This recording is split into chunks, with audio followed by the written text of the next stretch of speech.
Entre 1914 y 1918, el mundo vivió una guerra a una escala que jamás se había conocido en la historia de la humanidad. Se la llamó inicialmente Gran Guerra y, más tarde, Primera Guerra Mundial. La segunda fase de la Revolución Industrial lanzó a los gobiernos de Europa a una confrontación por ganar para sus empresas territorios, colonias, materias primas, mano de obra barata y mercados para vender. Este capitalismo salvaje produjo entre los gobiernos fuertes tensiones que favorecieron el estallido de la Primera Guerra Mundial. A fines del siglo XIX se estaban creando rivalidades económicas y coloniales entre las principales potencias europeas. Por un lado, había disputas territoriales en Europa. Francia aspiraba a recuperar Alsacia y Lorena, dos regiones que Alemania le había arrebatado en su unificación.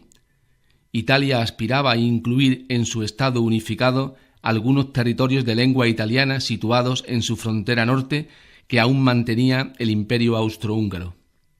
El Imperio Austrohúngaro y Rusia aspiraban a incorporar a sus respectivos estados las naciones que habían logrado su independencia del Imperio turco en los Balcanes. Por otro, el desigual reparto colonial de los territorios asiáticos y africanos. Gran Bretaña y Francia salieron muy beneficiadas, mientras que Alemania, que era un país nuevo, había recibido territorios escasos y poco atractivos económicamente. El desarrollo de su economía necesitaba disponer de más territorios coloniales. Además, la exaltación nacionalista en los Balcanes, de Serbia, Bulgaria y Rumanía. Con la tensión y rivalidad que existía entre las distintas potencias europeas, todas podían esperar que en cualquier momento el vecino iniciara una guerra. En los momentos previos al estallido de la guerra, cada estado aumentó sus gastos militares para garantizar su seguridad. A este proceso de incremento de los ejércitos y del armamento moderno, facilitado por los avances de la industria de armamentos, se le conoce como carrera armamentista o paz armada, y sin duda fue Alemania el país que más incrementó los gastos en armamento. Las grandes empresas industriales, sobre todo el sector de la siderurgia, fabricación naval, de armamento pesado, de vehículos, etc., eran las grandes beneficiadas de los cuantiosos gastos militares realizados por los gobiernos, pues veían aumentados su producción y sus beneficios. Y si estallaba la guerra y su país resultaba ganador, estas empresas podían multiplicar sus beneficios.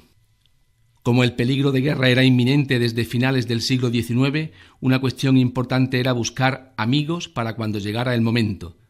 Por este motivo, las potencias europeas se habían encuadrado en dos bloques. La Triple Alianza, compuesta por Alemania, el Imperio Austrohúngaro, que aunque eran rivales, pero acabaron firmando una alianza de ayuda mutua por temor a Rusia, e Italia, que se pasó a los rivales en 1914. La Triple Entente, formada por Francia, Rusia, que se incorpora por temor a Alemania, y Gran Bretaña, que sentía la competencia de su industria y el peligro de que Alemania quisiera apoderarse de alguna de sus colonias africanas. ¿Qué significaban estas alianzas? Pues que en caso de que uno de los miembros entrara en guerra, los socios tenían que intervenir en su ayuda. Por consiguiente, cualquier chispa en Europa o en las colonias europeas acabaría desencadenando una guerra a gran escala. La guerra estalló en 1914. La chispa que la desencadenó podía haber saltado en muchos sitios, pero fue concretamente en los Balcanes. Todo el territorio balcánico había sido hasta el siglo XIX parte del Imperio turco. Los distintos pueblos balcánicos integrados en este imperio lucharon por su independencia, que fue apoyada por las potencias europeas, y poco a poco fueron consiguiéndola, pero a renglón seguido, otros dos grandes imperios vecinos intentaron incorporarlos a su dominio, el Imperio Austrohúngaro y el Imperio ruso. Para ambos, apoderarse de esa región suponía conseguir una salida al mar Mediterráneo. Cuando las nacionalidades balcánicas se separaron de Turquía, Serbia intentó crear un gran estado bajo su dominio que integrara las distintas naciones eslavas del territorio, serbios, montenegrinos, bosnios, macedonios y albaneses. En Bosnia, la mayor parte de la población no quería estar bajo el dominio serbio y prefirió integrarse en el Imperio Austrohúngaro, como una provincia más en 1908. Serbia no la aceptó. Serbia, un estado pequeño, se sintió amenazado por el Imperio Austrohúngaro y buscó la alianza del Imperio ruso, con el que le unían lazos culturales y religiosos. En 1914, para mostrar el dominio sobre Bosnia, el emperador austriaco envió de visita oficial a Sarajevo, capital de Bosnia, a su sobrino y heredero, el archiduque Francisco Fernando, quien fue asesinado junto a su mujer por un terrorista serbio. Era junio de 1914. El emperador austriaco consideró al gobierno serbio responsable del atentado y un mes después del asesinato, en julio de 1914, declaró la guerra a Serbia con el respaldo de Alemania. Por su parte, Rusia movilizó a su ejército para apoyar a su aliada Serbia. A partir de aquí, las alianzas se pusieron en marcha y se sumaron otros países a los bandos. Por un lado, las potencias centrales, Alemania e Imperio Austrohúngaro, se les unen el Imperio Turco y Bulgaria. Por otro, las potencias aliadas a Francia, Gran Bretaña y Rusia se les unen más tarde Italia, Rumanía y Grecia. Solo unos pocos países de Europa, entre ellos España, se declararon neutrales. Todas las grandes potencias tenían colonias en África y Asia, por lo que también en estos lugares se iniciaron los enfrentamientos bélicos. La guerra mundial había comenzado. La mayoría de los ciudadanos de los países en conflicto apoyó la guerra con fervor debido a la propaganda nacionalista que llevaba años preparando para la guerra a la opinión pública de cada país a través de la prensa. La primera fase se conoce con el nombre de la Guerra de Movimientos. Recibe el nombre de las operaciones que tuvieron lugar durante 1914, centradas en los esfuerzos alemanes para derrotar a Francia y, una vez conseguido esto, concentrar todas sus tropas y el material bélico para aniquilar los ejércitos de Rusia. Durante esta fase, los alemanes emplearon una estrategia basada en rápidos movimientos con el objetivo de sorprender a sus adversarios. Tuvo 4 focos. Foco 1, el frente francés. Los alemanes atacaron por sorpresa. Las tropas francesas, con ayuda de soldados británicos, consiguieron parar el avance alemán hacia París, batalla de Marne, y estabilizar un frente que durante 4 años apenas se movió. Foco 2, el frente ruso. Las cosas fueron más fáciles de lo previsto para Alemania.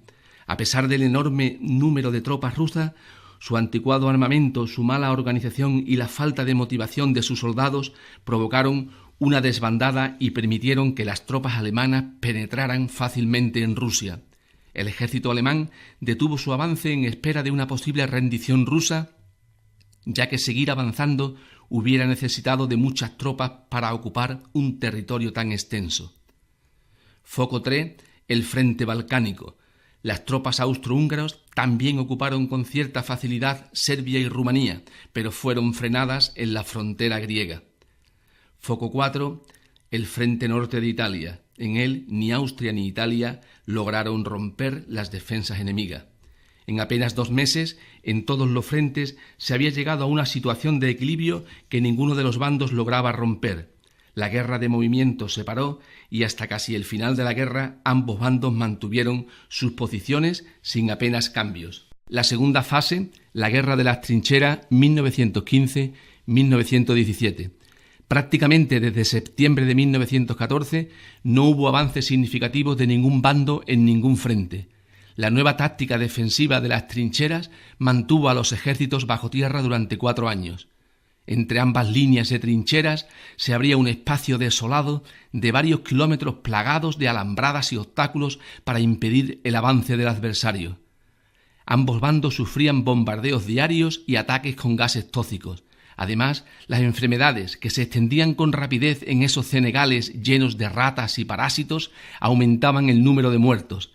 Las incursiones de un lado a otro para sorprender al enemigo eran continuas y muy elevado el número de muertos. Para que te hagas una idea de la carnicería humana, en la batalla de Verdún, en Francia, entre muertos y heridos hubo más de 750.000 soldados. Y la tercera fase, 1917-1918, se conoce como el fin de la guerra. El año de 1917, 2 acontecimientos importantes vinieron a cambiar el curso de la guerra y precipitaron su finalización a favor de los aliados. Por un lado, en Rusia se produce una revolución que destrona a su emperador y las operaciones militares en el frente se detienen. tras una negociación en la que el nuevo gobierno ruso acepta importantes pérdidas territoriales, firma la paz con Alemania en 1918. Por otro, la entrada de los Estados Unidos en la guerra, aunque en principio se habían mantenido neutrales, el hundimiento de barcos estadounidenses que comerciaban con Inglaterra por parte de los submarinos alemanes, llevó al gobierno norteamericano a intervenir en el conflicto, movilizando a más de 4 millones de soldados que llegaron a Francia en el momento decisivo. Con esta oleada de soldados y material, por fin, las líneas alemanas en suelo francés fueron destrozadas y su ejército, agotado y mal abastecido, se dio a la desbandada. El Kaiser alemán Guillermo II dimitió y el alto mando militar alemán firmó la rendición. Otro tanto hicieron Austria, Turquía y el resto de sus aliados. Pueden destacarse como consecuencias de la Primera Guerra Mundial las grandes pérdidas de vidas humanas. Se movilizaron más de 60 millones de soldados.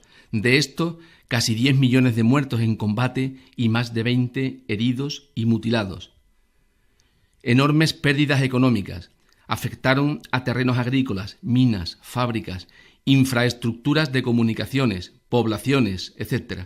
Las zonas más afectadas fueron las cercanas a las líneas de frente. Alemania, por su parte, no sufrió grandes destrucciones porque la guerra se desarrolló casi todo el tiempo en territorio enemigo.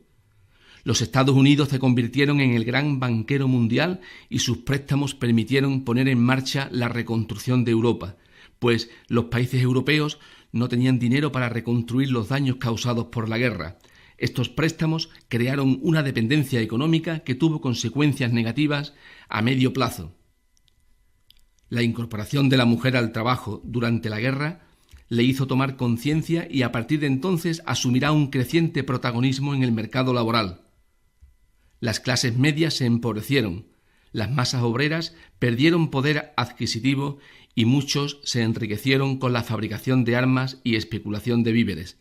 Finalmente, el conflicto alteró el mapa europeo y colonial en los acuerdos de paz firmados en Versalles. Las negociaciones para firmar un tratado de paz definitivo se desarrollaron en Versalles, Francia, durante casi 6 meses en 1919. Los vencidos tuvieron que aceptar las condiciones que les impusieron los vencedores, Estados Unidos, Francia y Gran Bretaña. En primer lugar, impusieron a Alemania unas condiciones muy duras por ser responsable de la guerra. Una indemnización a los vencedores por los daños que le habían causado, la pérdida de parte de su territorio, incluyendo todas sus colonias, la reducción de su ejército a un máximo de 100.000 hombres, la retirada de sus tropas en su frontera con Francia y la devolución a Francia de las regiones mineras de Alsacia y Lorena. Muchos alemanes consideraron humillante este tratado y desde el momento de su firma se extendió entre los alemanes el deseo de revancha, que es el origen de la Segunda Guerra Mundial. En segundo lugar, crearon la Sociedad de Naciones, organismo internacional con la misión de mantener la paz en el futuro. Este organismo nació debilitado al no sumarse Estados Unidos, ni Rusia, ni Alemania.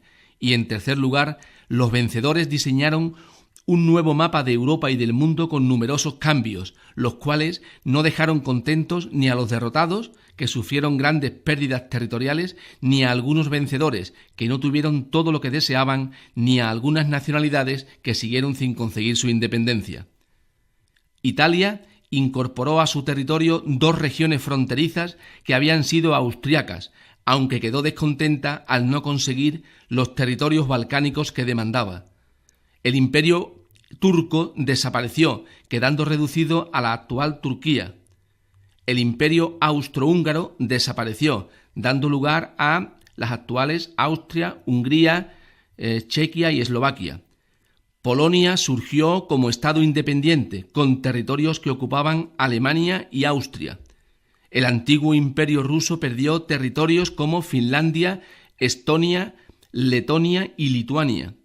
Y Yugoslavia nació como país, uniendo, en algunos casos en contra de su voluntad, a las distintas nacionalidades eslavas de los Balcanes, eslovenos, croatas, bosnios y serbios.